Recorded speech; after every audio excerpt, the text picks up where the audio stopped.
नमस्कार, देश न्यूज देख रहे हैं आप। मैं हूं आपके साथ ऋषिका गुप्ता और आज खास कार्यक्रम में हम बात करेंगे मध्य प्रदेश में बढ़ते बुलडोजर एक्शन को लेकर। मध्य प्रदेश में लगातार बुलडोजर एक्शन बढ़ रहा है और आखिर कैसे बुलडोजर एक्शन चरम पर है, इस पर आज बात करेंगे। बुलडोजर एक्शन जिसकी कमलनाथ सरकार ने शुरुआत की, शिवराज सरकार ने गति दी और अब मोहन सरकार ने रफ्तार दे दी है। मध्य प्रदेश के छतरपुर में थाने पर पथराव के बाद शुरू हुए बुलडोजर एक्शन की चर्चा पूरे देश में है। इस पर राजनीतिक बयानबाजी भी हो रही है। कांग्रेस सवाल उठा रही है कि आखिर संविधान की शपथ लेने वाली सरकारों का ये कैसा न्याय है। दूसरी तरफ भारतीय जनता पार्टी के जो नेता हैं वो ये कहकर बचाव कर रहे हैं कि कानून का जो उल्लंघन करेगा, कानून अपना रास्ता बनाएगा। तस्वीरों में भी आप देखिए किस तरह से मध्य प्रदेश की ये तस्वीरें आपको दिखा रहे हैं कि हर एक जगह पर जहां पर भी लापरवाही होती दिखाई दे रही है या फिर गुंडागर्दी जैसे मामले जो है वो सामने आ रहे हैं, तो वहां पर बुलडोजर एक्शन की जो कार्रवाई है वो मध्य प्रदेश में भी की जा रही है। बुलडोजर एक्शन पर हो रही सियासत के बीच हर पहलू को आज आपको बताएंगे कि आखिर ये बुलडोजर एक्शन उत्तर प्रदेश से होते हुए मध्य प्रदेश कैसे पहुंचा। पहले जानिए मध्य प्रदेश में कब शुरू हुआ बुलडोजर एक्शन। एमपी में बुलडोजर एक्शन की शुरुआत 90 के दशक में हुई थी। उस समय बुलडोजर विकास का प्रतीक था। पूर्व सीएम बाबूलाल गौर ने पटवा सरकार में नगरीय प्रशासन मंत्री रहते हुए अतिक्रमण हटाने के लिए बुलडोजर का इस्तेमाल किया था। मकसद राजधानी भोपाल की सड़कों को चौड़ा करना था और तस्वीरों में भी आप देखिए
था कि राजधानी भोपाल की सड़कों को चौड़ा करना।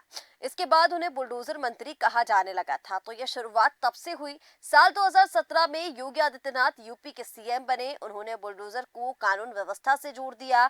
उत्तर प्रदेश में अपराधियों के घरों पर बुलडोजर चलाने की कार्रवाई की गई। इसके बाद उत्तर प्रदेश के इस मॉडल को 2018 में मध्य प्रदेश की कमलनाथ सरकार ने अपनाया। 15 महीने के कार्यकाल में कमलनाथ सरकार ने माफिया के खिलाफ बुलडोजर का इस्तेमाल किया। जब एमपी में शिवराज सरकार की वापसी हुई तो बुलडोजर की स्पीड और ज्यादा बढ़ गई। शिवराज ने कुछ ऐसे बयान दिए जिससे वह योगी आदित्यनाथ के बुलडोजर बाबा की तरह बुलडोजर मामा की छवि करते दिखे। अब कुछ ऐसे किस्से आपको बता रहे हैं, कुछ ऐसे केस हैं, चाहे वो दंगों का हो या फिर दुष्कर्म के मामले हों।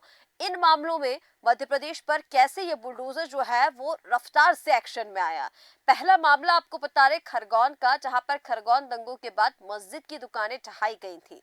मध्य प्रदेश में बुलडोजर से मकान और दुकानों के ढहाने की सबसे बड़ी कार्रवाई 10 अप्रैल 2022 को हुई थी। दरअसल खरगोन में रामनवमी के जुलूस पर पथराव हुआ था। उसके बाद शहर में दंगे भड़क गए। प्रशासन ने कर्फ्यू लगाते हुए दंगाइयों को गिरफ्तार किया। एक दिन बाद प्रशासन ने तालाब चौक स्थित मस्जिद की सभी दुकानों को अवैध बताकर तोड़ दिया था और ये दावा किया गया कि इसी मस्जिद से दंगा भड़काने की साजिश रची गई थी। हालांकि जिनकी दुकानें तोड़ी गई उनका दावा है कि उनके दंगे से कोई लेना देना नहीं था। इन्हीं में शामिल जाहिद अली कहते हैं कि मेरा दंगे से कोई लेना देना नहीं था, इसके बाद भी मेरी दुकान को तोड़ दिया गया, मुझे ना तो मुआवजा मिला और ना ही इंसाफ। खरगोन के ही सामाजिक कार्यकर्ता ये कहते हैं कि इस दर्द को अपनी एक शायरी से वे व्यक्त कर रहे हैं। वो कहते हैं कि लोग टूट जाते हैं घर बनाने में और तुम तरस नहीं खाते बुलडोजर चलाने में। ये खरगोन के वो लोग हैं जिनकी दुकानें ढहाई गई थी, ये बताकर कि रामनवमी के जुलूस पर पथराव किया गया। दूसरा जो किस्सा है वो मंडला का है, जहां पर 11 गौ तस्करों के मकान ढहाए गए। 14 जून 2024 को मंडला में नैनपुर के फैसवाही गांव में 11 घरों से 150 से ज्यादा गौवंश के अवशेष मिले थे। अगले दिन पुलिस और प्रशासन की टीम ने सभी 11 आरोपियों के अवैध घरों को बुलडोजर चलाकर ढहा दिया। मौके पर खुद तत्कालीन एसपी रजत सकलेजा, एएसपी समेत 8 चौकियों का पुलिस बल तैनात था। प्रशासन की ओर से बताया गया कि आरोपियों ने सरकारी जमीन पर कब्जा कर अवैध तरीके से गौवंश से अवशेष जैसे हड्डी, चर्बी आदि जमा कर रखे थे। पुलिस ने एक आरोपी वाहिद कुरैशी को उसी दिन और बाकियों को बाद में गिरफ्तार किया। सभी के खिलाफ एनएसए की कार्रवाई भी की गई। गौवंश की तस्करी के चलते स्थानीय लोगों में काफी नाराजगी थी। आज भी आरोपियों के मकान वहां नहीं बन पाए। प्रशासन ने सरकारी जमीन का हवाला देते हुए सभी को वहां से बेदखल कर दिया। आरोपी परिवार के लोग वहां से पलायन कर दूसरी जगह जा चुके हैं। तीसरा कांड सीधी पेशाब कांड के आरोपी का मकान तोड़ा, ब्राह्मण नाराज हुए। जुलाई 2024 को सीधी के कुबेरी गांव का रहने वाला बीजेपी नेता प्रवेश शुक्ला का एक वीडियो वायरल हुआ था, जिसमें वह उसी गांव के आदिवासी युवक दशमत पर पेशाब करते हुए नजर आया था। विधानसभा चुनाव से पहले हुए वायरल वीडियो में प्रदेश की सियासत गर्मा गई। राजनीतिक नुकसान की आशंका देख तत्कालीन सीएम शिवराज सिंह चौहान खुद डैमेज कंट्रोल में जुटे, आरोपी को गिरफ्तार कराया। पीड़ित दशमत को सीएम हाउस बुलाकर उसके पैर धोकर सम्मानित किया, आर्थिक मदद की और इसके बाद आरोपी प्रवेश शुक्ला के मकान को बुलडोजर से तोड़ दिया गया। प्रशासन की इस कार्रवाई से ब्राह्मण समाज नाराज हो गया। अखिल भारतीय ब्राह्मण महासंघ की पहल पर समाज के लोगों ने चंदा एकत्र कर आरोपी के परिवार को मकान बनवाने के लिए दिए और प्रवेश का तोड़ा गया मकान फिर से बन चुका है। प्रवेश शुक्ला के पिता रमाकांत शुक्ला का कहना है कि मेरे साथ अन्याय हुआ। मैंने जबलपुर में 2 याचिका लगाई हैं, वह न्याय की उम्मीद है। मैंने मकान गिराए, क्षतिपूर्ति मांगी है, ये प्रवेश शुक्ला का ये कहना है। हालांकि ये जो पूरा मामला है वो विधानसभा चुनाव के पहले आया था, जिसके बाद से काफी सियासत देखने को मिली थी, जहां एक और विपक्ष ने ये आरोप लगाए थे कि लगातार शिवराज सरकार में दलितों के साथ अत्याचार हो रहा है, आदिवासियों पर अत्याचार किया जा रहा है और उसी को लेकर तत्कालीन मुख्यमंत्री शिवराज सिंह चौहान ने ये जो पूरी कार्रवाई है बुलडोजर की वो की थी और जो आरोपी था प्रवेश शुक्ला, उसके मकान को ढहा दिया था। और चौथा जो किस्सा है वो महाकाल की सवारी पर थूकने के आरोपी का है, जिसके घर भी बुलडोजर चलाया गया था। और ये चौथी सबसे बड़ी कार्रवाई थी जो देखने को मिली थी। पिछले 2 साल की अगर हम बात कर रहे हैं तो तमाम जो किस्से हैं वो लगातार पिछले 2 साल में बढ़े हैं। 17 जुलाई 2023 को उज्जैन में महाकाल की सवारी के दौरान एक बिल्डिंग से 3 लड़कों ने थूका और कुल्ला कर पानी फेंका था। सवारी में शामिल भैरवगढ़ निवासी साबर लॉट ने देखा, इसका मोबाइल से वीडियो बनाया। ये वीडियो सोशल मीडिया में वायरल होने पर स्थानीय लोग भड़क गए। वीडियो बनाने वाले सावन लोट की शिकायत पर खारा कुआं थाने में आरोपियों के खिलाफ धार्मिक भावना को ठेस पहुंचाने और सद्भावना बिगाड़ने सहित अन्य धाराओं में केस दर्ज हुआ। 19 जुलाई को उज्जैन नगर निगम पुलिस और जिला प्रशासन की संयुक्त टीम ने 3 आरोपियों के घर को बुलडोजर से तोड़ दिया। 5वां जो किस्सा था वो ये रहा, जहां पर बुलडोजर की कार्रवाई हुई।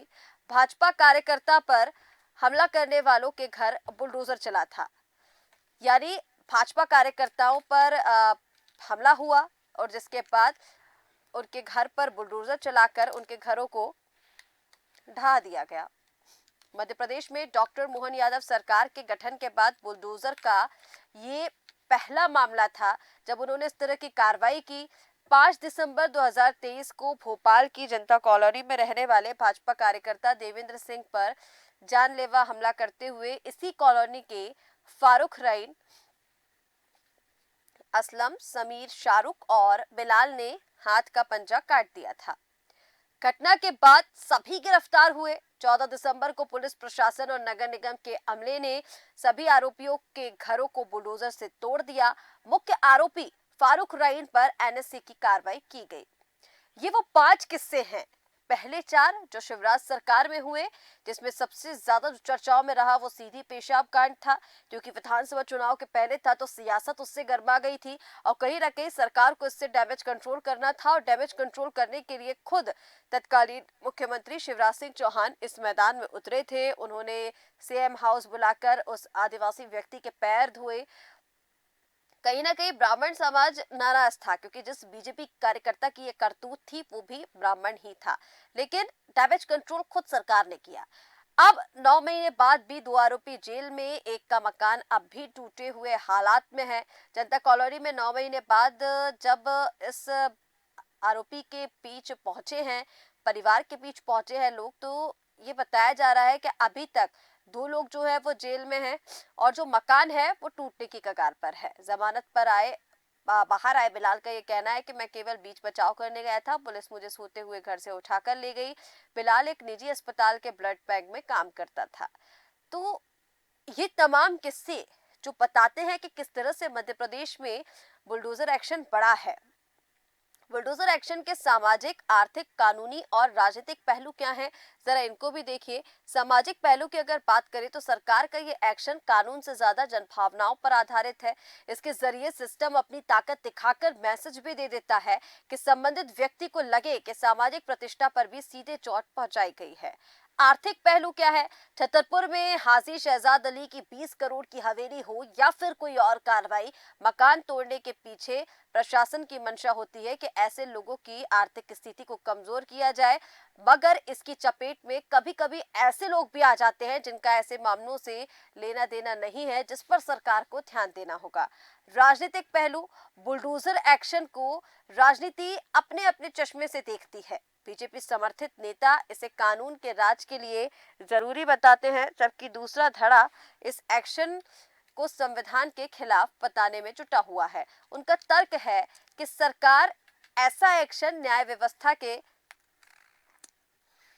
खिलाफ है, क्योंकि कहीं ना कहीं जैसे कि पहले कहा कि इसकी चपेट में वो लोग भी आ जाते हैं जिनका कोई कसूर नहीं है। अब कानूनी पहलू की अगर हम बात करें तो प्रशासन मकान तोड़ने की कार्रवाई तो करता है, दलील दी जाती है कि उस शख्स ने अवैध तरीके से निर्माण किया था। सरकार अक्सर ये सवाल भी उठाती है कि ये निर्माण होता है तब अधिकारी जांच क्यों नहीं करते। ये जो तमाम चीजें हैं वो भी निकलकर सामने आई। सरकार की तरफ से ये कहना है कि समय रहते एक्शन ना लेने वाले अफसरों पर कार्रवाई क्यों नहीं होती, लेकिन ऐसे लोगों पर कार्रवाई कब होगी ये सरकार के लोग खुद भी कहते हैं, पर इसका पता अभी तक नहीं चल पाया है कि आखिर ऐसे लोगों पर कार्रवाई कब होगी, ऐसे अधिकारियों पर कार्रवाई कब होगी।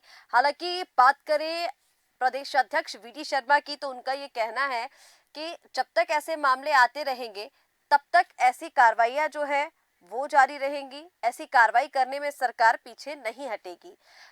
जो तत्कालीन मुख्यमंत्री शिवराज सिंह चौहान थे उनका ये कहना था कि कोई किसी भी जाति धर्म का हो, लेकिन बुलडोजर की कार्रवाई मध्य प्रदेश में जारी रहेगी।